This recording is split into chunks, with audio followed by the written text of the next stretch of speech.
I picked up a couple of potential Easter eggs buried within the filing by Donald Trump against Rupert Murdoch, the Wall Street Journal, and its reporters for purported defamation because they reported on a 2003 scrapbook birthday, 50th birthday party card thing that had a X-rated card entry by Donald Trump in it, right around the same period of time that Donald Trump was very good friends with Jeffrey Epstein. But buried in there are a couple of things that I think I've discovered. One is, why did Donald Trump file the lawsuit in Miami, and why did he avoid filing it where he could have got Judge Ailen Cannon again? I don't think it was an error. I don't think it was a careless mistake. I think it was done on purpose to avoid Ailen Cannon. I'm going to tell you why on this hot take. And secondly, now that it's clear that Rupert Murdoch relishes this fight, wants to make good on something he said 3.5 years ago, which is he wanted to make Donald Trump a non-person, who is the corroborator who corroborated, for a journalistic ethics standpoint, the 2003 scrapbook and its existence? Who gave it to the reporters? They mentioned the FBI. Is it possible that the U.S. Attorney's Office and the lawyers prosecuting Ghislaine Maxwell, the co-conspirator with Epstein in the pedophile girl raping ring, was also a corroborator? And on the heels of that, we've got Maureen Comey, James Comey, the former FBI director for Donald Trump's daughter, who prosecuted Maxwell, being fired. I'll tie it all together the only way I know how, without blowing smoke or sunshine, here on the MeidasTouch Network and Legal AF. I'm Michael Popok. All right, let me put on my, well, it's easy to put on. I'm a practicing lawyer in Florida. Let's talk about the Southern District of Florida practice and why I think Ailen Cannon was studiously avoided by Donald Trump. Because under normal circumstances, if he didn't have potential openings at the Department of Justice coming up, I'm looking at you, Pam Bondi, Attorney General, and potential openings at the United States Supreme Court, he would love to have Ailen Cannon. In order to get Ailen Cannon, who did him a solid and helped him out in Mar-a-Lago during the search warrant, criminal prosecution, Espionage Act, obstruction of justice case against Donald Trump, because she found for the first time in 200 years that a Department of Justice Attorney General can't appoint a special counsel who doesn't obtain Senate confirmation, finding Jack Smith to be invalid. Even though, by the way, side note, the Trump administration is using that very same statute to appoint special attorneys without Senate confirmation. So he loves Ailen Cannon. In fact, she was on the reported shortlist during the president-elect transition period, put there by Boris Epstein to be the Attorney General of the United States. She didn't get the job. As we know now, Pam Bondi got the job. Pam Bondi's not doing well, is she? MAGAverse has turned on Pam Bondi, led by Laura Looney Loomer, the social media right-wing influencer that is like puts Donald Trump in some sort of trance, some sort of I love you trance, because they love each other. And she wants Bondi gone. So there's going to be an opening off the Epstein Cover Up, pedophile Cover Up by Donald Trump scandal. That's a mouthful. Soon. Yeah? So, follow me. They file the case. They check the box on the civil cover sheet, which of course I have a copy of, that says Miami is the proper venue for this case of defamation against the Wall Street Journal because they reported on what they saw with their own eyes, given to them by somebody, somebody in the U.S. Attorney's Office in New York, and they run the story because Rupert Murdoch is taking on Donald Trump. He doesn't care about the Wall Street Journal. He cares about Fox News, and Fox News is owned and controlled by Rupert Murdoch and the Lachlan Murdochs of the world.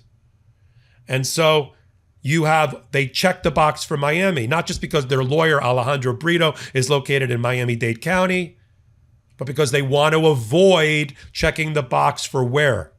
where Mar-a-Lago is located, which is Palm Beach, because if they check the box for the West Palm Beach division of the Southern District of Florida, they got a 1 in 2 chance of getting Ailen Cannon, because there's only 3 judges that sit up there regularly. A senior judge, Middlebrooks, Judge Rosenberg, Judge Cannon.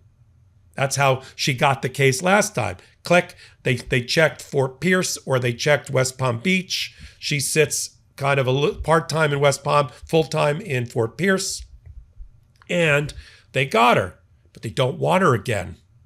Because think about the awkward scenario. If in the next 30 days, 60 days, 90 days, Donald Trump has to send Pam Bondi a thank you for your thanks and hopes and prayers, please and thank you.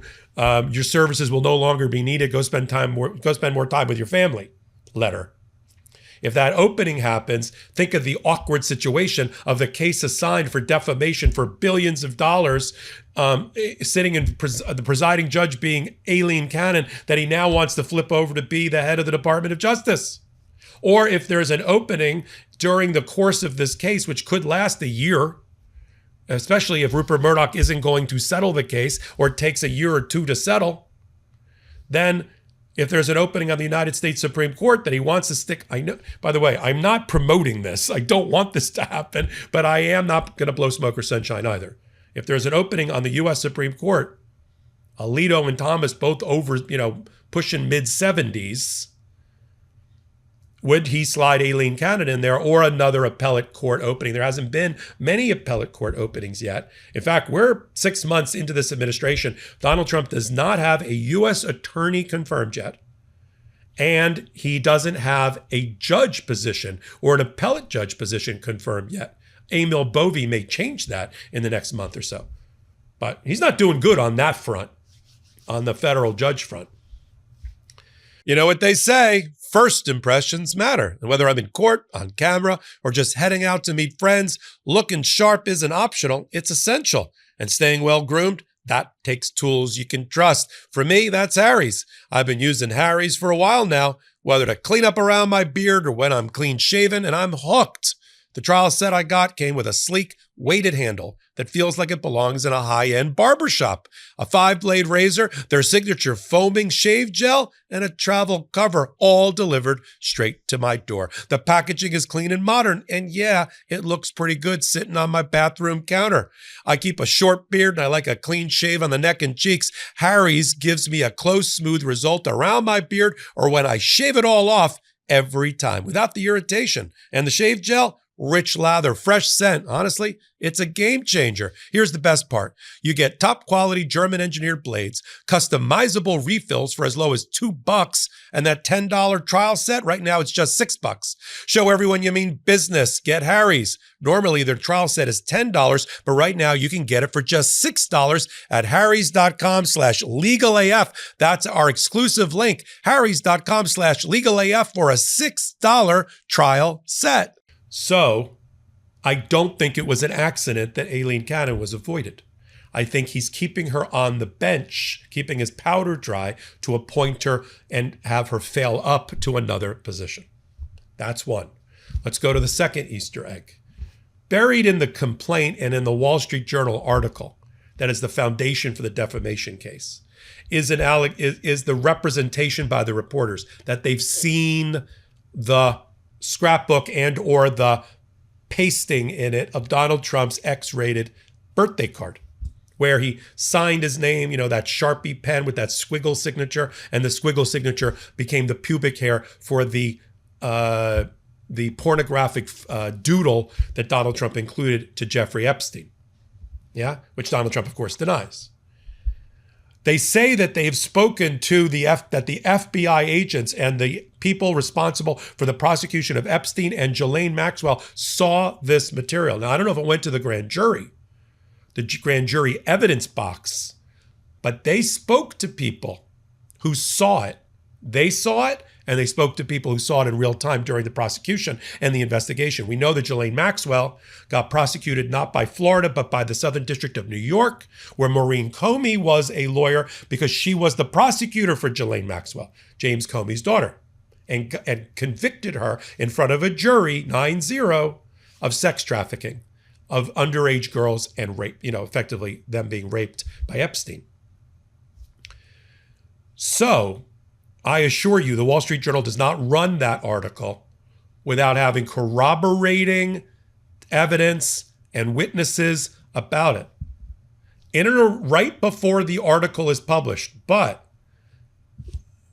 before the article is published, the Wall Street Journal sends an email to Donald Trump and Carolyn Leavitt, the press secretary, and says they're going to run this article in the next couple of days. Trump jumps in and denies it, goes on a social media rant about pile of garbage, Rupert Murdoch, I'm going to sue him for everything he's worth, whatever. But they get notice. Sometime in there, between the notice and the publication, Maureen Comey is fired. Now, there's no reason that was given. But if I were a speculator with some reasonable experience hunch in me, I would say maybe Maureen Comey or somebody on her team corroborated and cooperated with the Wall Street Journal to publish that piece. Could be an ex-FBI, could be somebody ex in her office. But the firing of the person, she didn't get fired because she didn't convict P. Diddy of racketeering. I mean, P. Diddy is probably on his way to a pardon with Donald Trump as it is.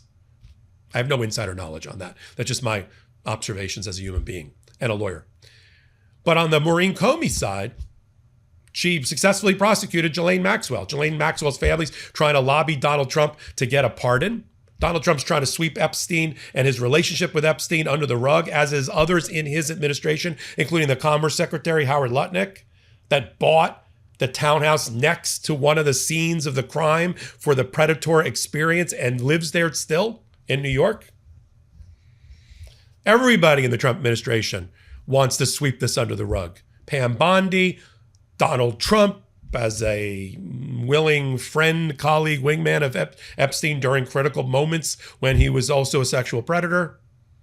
And Howard Lutnick, who bought his adjoining townhouse from the Epstein trust. I mean, this stinks to high heaven.